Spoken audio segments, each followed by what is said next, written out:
Good morning. This is Pastor Zach Anderson with Goodland United Methodist Church. This is the morning devotion for July 12th. Continuing with our study of the I am sayings of Jesus, today we look at Jesus stating that I am the light of the world.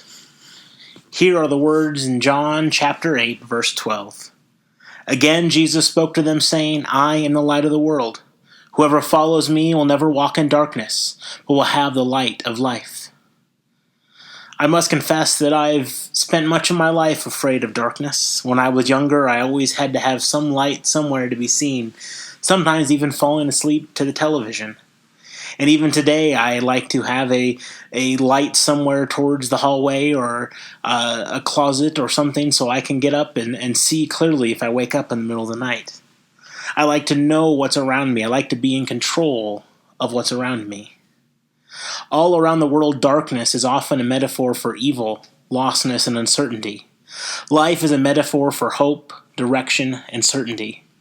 Not surprisingly, Jesus, the master communicator, often used such picture words in his teachings. Twice Jesus says, I am the light of the world, here in John 8:12 and also in 9:5. Because the context in each case is different, we're able to see two applications of this one saying, and thus two ways this I am saying addresses us today. In the first reference, Jesus is teaching in the temple on the last day of the Feast of the Tabernacles. On the first day of the feast, there was a ceremony called the illumination of the temple. That involved the lighting of 4 large candelabra by the priests, and each person present lighting their own candles. I envision it to be something like a larger version of our Christmas Eve candlelight services. The Jewish writings from the time tell us that these candles produced so much light that it pierced the darkness of the city of Jerusalem, lighting every street and home. On the last day of the feast, there were no lit candles. Thus, when Jesus said, I am the light of the world, whoever follows me will never walk in darkness, but will have the light of life. The temple was in darkness and the city was in darkness. We all know people in our lives that reflect light into wherever they are. We often sometimes call them a ray of sunshine. I think besides following the light of the world in Jesus, as followers of Christ, we are promised to never walk in darkness, but are also called to share the light so others might see a path forward from darkness. Darkness can certainly make us uncertain and fearful. To say someone is walking in the dark means they have lost their way. In contrast, to say someone is walking in the light means they know where they are going.